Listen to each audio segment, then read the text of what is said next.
This is the Fan Connection Podcast where we talk all things sports and entertainment. We're your hosts. I'm Morris Michael. And I'm Devin Steele. Let's get right into it. Raw, August 12th edition.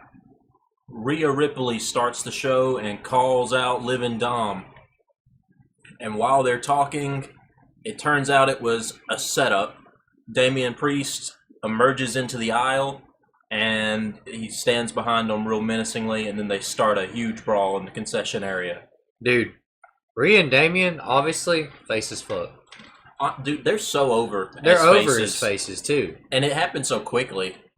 Like, it literally went a matter of 2 weeks. I think it's them being face, bro. And, like, everybody, the crowd, like, they already love Mommy. But now everybody's on Damian, too. And I like that they're letting Liv Morgan get involved, like jumping on Damian's back and stuff. Yeah, letting her get, like, and just she got more chased off screen by Rhea Ripley. Yeah, it's more to piss Rhea off at her. You know what I'm saying? It builds this shit. It's fucking getting good and interesting. Not the strongest promos I've ever heard. They're kind of still to me as well. But to start the show off, pretty exciting.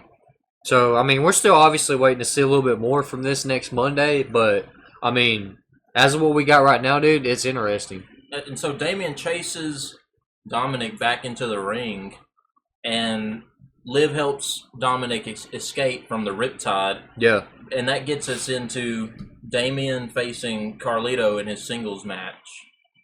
And practically, Damian Priest squashed Carlito. Damian worked Carlito. He dominated the match. And, I mean, Priest and Carlito both did a good job, though. Like, they were both doing everything they were supposed to do, and they made it look like, you know, like what was going on in the segment, you know what I mean, right before that, they made it look like relatable, you know what I mean? Carlito did his job as the older guy in the match. Right. Like, they were working at a very slow pace, because they're two pretty big guys, and, I mean, it just made Damian look good. His strikes were stiff in the match. Carlito was really making him look good, and I don't know about you, but I'm really starting to enjoy seeing the South of Heaven choke slam. It's starting to grow on me as well. I was thinking about that too, because like it just seems like he's doing it a lot. Like, I don't know, he's just getting more of like power behind it now. You know what I'm saying? Like, he just. I mean, Damian Priest is just like right now he's evolving, dude. Damian Priest flipped a switch. Yeah, he's evolving somewhere. I guess once he's seen the Money in the Bank thing himself, he's like, that's never gonna fucking happen again, you know. So like now he's just working at it, bro. Like he's doing so good. I'm proud of him, bro. Compared to how he was a couple weeks ago, you know, like he's winning the crowd over slowly. And so the new members of the Judgment Day come in after the matchup. To assault Damian Priest. They tried to jump Damian. But Rhea comes back, and she kicks Carlito in the Nardle Dangers, and then she starts throwing everybody else to the side. She cleared the ring very quickly. Damian beat a few people down too, you know, he's getting his strikes in, but like, as soon as Finn Balor came in, he tried to make a little, like, kind of sneak on Damian Priest, and then that's when Rhea came out and she cleaned house. But in the end, the new Judgment Day slipped away. They retreated. Well, moving on, Odyssey Jones finally made his official debut, and, I mean, he's big as fuck to move like he moves. I'll give him that, That's dude. a big boy. On to the other side, Final Testament, bro. Like, give it a rest. This sucks, like, for real. Xavier Woods just turned heel already with your booty hurt self. It's like, please let this be over soon.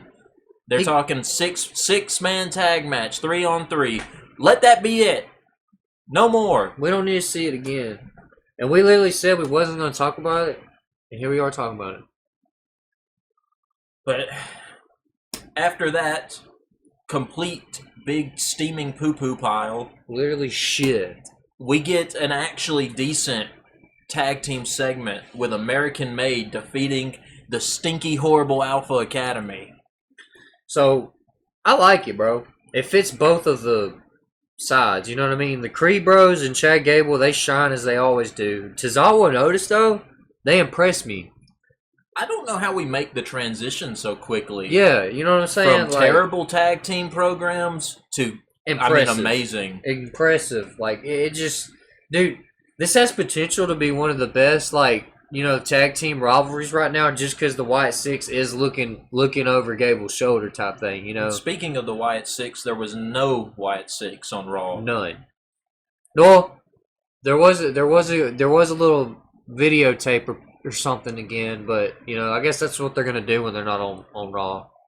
Well, in my opinion, what's going on with Chad Gable, the Alpha Academy, and the Creed brothers, and everyone else, I think that is the most entertaining thing on WWE TV right now, in my opinion. Yeah, because the Judgment Day's lost a lot of steam here recently, but this American Made and Alpha Academy thing, dude, and everybody's loving Otis outside of like TV and everything, like behind the scenes. Everybody's like riding Otis, bro. The pop is always huge for him. Yeah, like Otis is like, it's weird because like Gable puts the work in, and Otis is just like he's just that relatable, I guess. Yeah, people just like an underdog, bro. But then that moves us into the Gunther and Randy Orton segment. My opinion, the segment itself was a little mid. We need a little more from both sides. Gunther was making remarks about Randy's family, though. That was pretty hostile. Yeah, he's like, Randy, you're very predictable, actually. Your pappy was a screw-up, your daddy was a screw-up, and you're the biggest screw-up of them all. Yeah, he went all the way up and down Randy Orton's family tree. But before we really get any deeper than that, Drew McIntyre's music hits. He doesn't really say a lot. He acts like he's going to get in the ring and do something. And the second that Gunther looks away, RKO. RKO. He said that he would always see it coming, but not that time. How predictable was that? I don't know. But straight after that, CM Punk runs in to attack Drew McIntyre. And he goes in on Drew McIntyre's ass. He was whipping him up and down the ring. He chased him off into the crowd. He was trying to get the bracelet back. I don't think he did, though. I think Drew managed to keep it. He tried to snatch it. We need a stipulation in that. If we get that again, we need a stipulation. Strap match, Iron Man match, something, bro. We need something. They need to lock them in a cage. Hell in a Cell, steel cage, I don't give a fuck. Make it a damn two-man elimination chamber for just them two. Only thing is if they do go in the cage, I need CM Punk to stay injury-free. But right after that, we get Big Bronson Reed versus The Miz. And that went how it went. Apparently, R-Truth had said that he got The Miz a title match with Braun Breaker for the IC title. Miz out there thinking he's finna get a match. He's like, heck yeah, that's not Braun Breaker, that's Bronson Reed. So he goes out there, he's fighting Bronson Reed because Randy Orton and them are hopping him up, right? You know what I mean? So Miz goes out there, and gets tsunami. Everyone gets tsunami. Yeah, man. Honestly, Reed's being pushed to the moon. The crowd's behind him. This angle is pushing Reed as a star. Reed has won me over finally. I was in a couple podcasts ago. I was saying, they need to do something with him, bro. It's like they heard that, and like now Bronson Reed's slowly growing, bro. Like he's climbing to the top on his own. And I think that this might be it for the Awesome Truth for now. Because I think R-Truth might be gone for a minute, and they might let The Miz and Reed do a program together. And I think The Miz might be the guy to turn Bronson Reed into a star and put him over. I can see it very well working because Miz is that damn good. We've talked about that before, too. Miz being one of them guys that can put these guys over. With them in a faction, with them as just a tag team, or against them. He could do it any way you need him to do it, So I would like to see that. It'd definitely be more interesting than down Big Bronson Reed versus Sami Zayn 40 times. Yeah, and maybe Truth could link back up with the Judgment Day. I think his old partners are in need of some help. Yeah, that'd be good for him too. The crowd would love that shit. But into the main event, Banger. Braun Breaker, the dog, versus Sami Zayn. 2 out of 3 falls match. And dude, finally we get a stipulation. A good one at that. Another classic. What can I say? I figured Sammy'd get the first fall. I mean, me and you both figured that, but This is how 2 or 3 falls works. They got a tie break. that match was decent, bro. It was so good. Like, had it had everything we needed. But I'm pretty sure this Braun and Sammy feud, it's over. That match showcased everything that the 2 of them can do. And I think it showcased everything the 2 of them can do together. You know, everything that they've learned along the title defenses and everything. I think that's it. I think Sami Zayn's moving on. Very good match, and they've had a very good feud. I like it. You know what I'm saying? Like, I've liked everything they've done. Like, yeah, they needed to, hop it up a little bit more maybe the second to last time. But, dude, everything they've done's been right with this. But that provokes the question of who will be Braun's opponent at Bash in Berlin. And me and Devin have talked about it before the podcast. So y'all comment, down below and see who you think it'll be. Because we're thinking maybe Fatal 4-Way. Who's going to be in it? Ilya, Chad Gable, anybody could be in it. Sheamus. There's a lot of people that got potential. Pete Dunne. And there's still plenty of time for Braun Breaker to make someone angry enough before Bash in Berlin.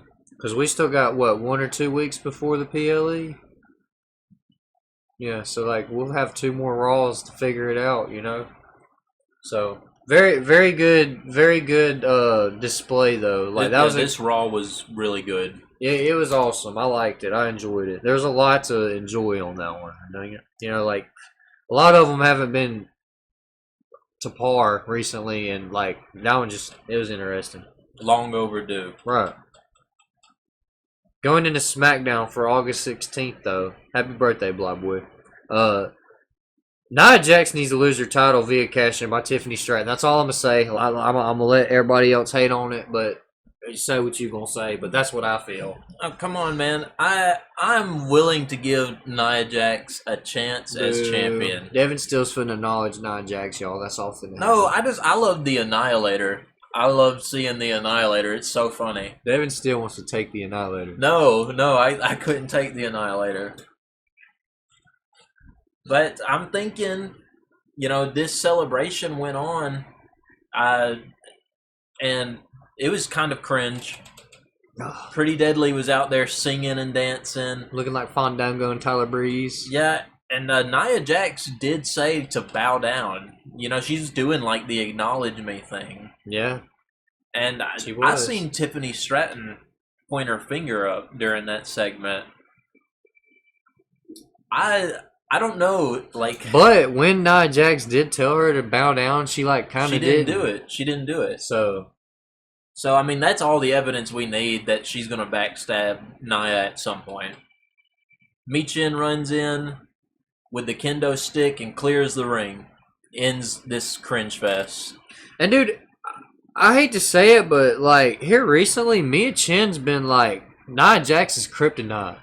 Every time she shows up, Nia Jax is getting beat up. Yeah, Nia Jax threw her through a damn door, but you know what I mean? Every time in the ring, Mia Chin's whooping her ass. Yeah, but Nia Jax doesn't play fair. She's gonna sneak you. And God have mercy when the Annihilator comes for you. It's like a 10% winning chance after that lands. Next match, Andrade versus Carmelo Hayes. Bro, this is fucking lame. This is lame, bro. Carmelo Hayes out there trying to flirt with Naomi, Bianca Belair, and Jade Cargill before the match, and they literally making fun of him. I mean, it's about time Carmelo does something. But he won. He did win. Still got the dub. He did win. And his personality was showing. The way he was gloating and he wouldn't let Andrade look away and stuff. I don't know. I thought that was entertaining enough. They ended up going into a big brawl though, with everybody trying to break them apart and stuff. So I'm wondering where this is going to take us from here. Yeah, because I mean Andrade lost and he was just kind of standing there, right? And then Carmelo Hayes wants to be like all cocky about it, about how he just won. And by the way, Andrade's got a 2-1 record over Carmelo. So I guess we're going to see whether or not this happens in the future. Maybe it'll be something strictly for SmackDown. Maybe it will go to PLE. We're just going to have to give it a little bit more time. Yeah, for sure. But that gets us in. That gets us into the next match. Blair Davenport defeated Naomi. It was stale, like super stale. Please stop. Come on, give us better SmackDown matches, please. Better than this, please. Yeah, this match was nothing special. And if you want my honest opinion, I think Naomi is simply just working with somebody who's green. And dude, Blair Davenport to be jumping everybody from behind for the last 4 weeks straight, bro. No, this match was not as good as it needed to be. She's not got a lot of personality, Blair Davenport. Her moveset's kind of bland, you know what I mean? And I think this is one of those things where they put somebody who's experienced with somebody who's come up from developmental to try to get them up to speed. Yeah, literally. And I think Blair's just not adapting as quickly as some of these others have. But that gets us into the KO and Grayson Waller match. Yeah, this match was fun for SmackDown. You know, I like seeing KO work in the ring, and Grayson Waller is plenty talented. I thought the match was really good, dude. I enjoyed Waller finally getting a taste of his own medicine, you know what I mean? Because he's been doing that to Theory for the last couple weeks. And then I just gotta say that stunner hit different. Yeah, You know? the roll through the ropes and got caught by the stunner. That was cool, bro. And then I already know, me and you've been talking about it on the podcast for the last couple of times we've talked about this incident right here.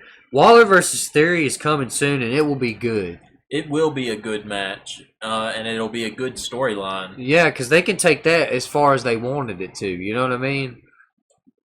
But after the match, A-Town Down Under tries to run in on KO with some chairs, and Cody Rhodes comes to his rescue. Yep. And so they fend off A-Town Down Under with the chairs, and there's a title interaction. An awkward kind of little thing, because I'm thinking oh damn, KO's gonna stunner Cody. You know, Cody was about to go pick the title belt back up, and KO snatched it up, and he held it and he looked at it for a second, and then gave it back. But come on, KO's not winning that belt. He's not. But that gets us into the next match. It was a tag team qualifying match it was the number 1 contender match, actually. Street Profits defeated DIY. To be honest, the match was really good, but I think we needed more from DIY since they are so hype right now, just losing the titles. DIY can't keep promises. They said they wouldn't lose to the Bloodline, and they lost. And then they said they're going to get back to the Bloodline, and they lost. DIY, there was a reason why your title reign was only a week. So their fire's pretty much gone now, bro. It's going to be the Street Profits versus the Tongans for the tag titles.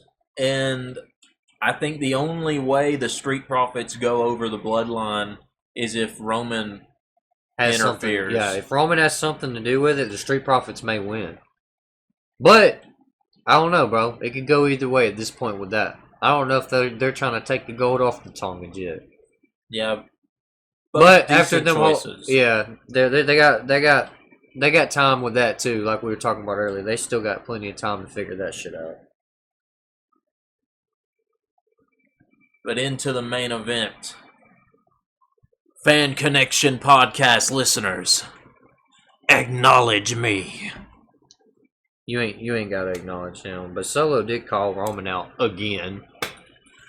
Same as last week, right? It was very similar to the segment that happened last week, and I think maybe more was meant to happen last week because, like we said, we felt like SmackDown ran out of time. Yeah, it was rushed, you know what I mean? But the only difference was to me is Roman finally got put through the announce table, but it didn't make Solo look more dominant like we said it needed to. It made Jacob Fatu look superhuman over Solo. Solo got brave all of a sudden. Like he had ran away last week, but now he's out there, called Roman out, stood face to face with him, and said, "Don't interfere, Tama Tonga. Don't interfere." You know, and they got into this fight, which Roman technically won. And He then had the Ulafala in his hands. Tama Tonga ignored Solo's orders and interfered anyway. Yep. If he doesn't get punished for that, Solo, you are not the tribal chief. And that's on everything because the Roman Reigns had a steel cage match with Jimmy Uso actually just because he didn't fall in line the first time when all this started. So if Solo don't do something about Tama Tonga not listening, he better get him. And hey, all the people saying Jacob Fatu is working for Roman, I bet y'all feel real silly now. Yeah, we do. That motherfucker out there running in a boot showing his loyalty to Solo. I love you, Solo! I love my tribal chief! Bro, they making this man look like some kind of he is the Samoan werewolf. That's a perfect name for him. Yeah, man. The crowd erupted when Roman got the necklace back and he put it on. But he only got it for a little second because they got his ass this time. And then they triple powerbombed him, a.k.a. shield powerbombing, as we like to call it, through the announce table. And like we said, that's what needed to happen probably last week if they would have had a little bit more time because they got to make this new bloodline look like they can beat Roman. You know what I mean? If they don't, then it's not going to meet up to what it's supposed to be. And since they're building Jacob Fatu to be untouchable, I'm wondering if they're going to let Roman beat him up. Like if Roman will get over on Jacob Fatu or something. That might be how they have to do it. You know what I mean? It's going to take Roman checking Jacob to shut the fuck up out of everybody. You know what I mean? But as it stands right now, you got to acknowledge Solo. He's still got the Ulafala. He's a tribal chief. I'm not going to acknowledge Solo until he beats the guy that we acknowledge. Because if you're going to be the head of the table, if you're going to be the tribal chief, if you're going to be the guy, you have to beat the guy that was 3 years champion, never lost until Jey Uso pinned him on an episode of fucking Smackdown or something. You know what I mean? Solo's got to step it up. Because if he's going to be having people acknowledge him and wants the Tongans to stand behind him, bro, he's got to fucking step it up, powerhouse that shit out. I like both the tribal chiefs, and I wish more people had Solo's back. I wish it was more divided. But when Roman come out and everybody's finger went up, even the announce table people said not a single one is for Solo. Yep. You know? But I do want to make a fair prediction on that while we're talking about this, this little segment and everything. Roman's probably going to get Jimmy, Jay, and Zilla. I think it'll be Sammy again. It might be Sammy. I could see that too. If Zilla's not ready to come through yet. I don't think Zilla's ready. But if they pull the trigger on him, because if Tongaloa can make it, Zilla's going to do better than him. So if Tongaloa can do it, Zilla definitely can. So I'm ready for the wise man to come back and work his magic. Whenever Paul Heyman comes back, bro, that's when it's going to get good. Because he's been tweeting when Solo about it. will lose. He's been tweeting about it from the sidelines. He's like, our tribal chief is back! Whenever Paul Heyman comes back, that's when Solo loses. As for this podcast, though, everybody share, comment, subscribe. And if you don't want to miss out, tune in to the next episode. But for now, the Fan Connection podcast is out of here.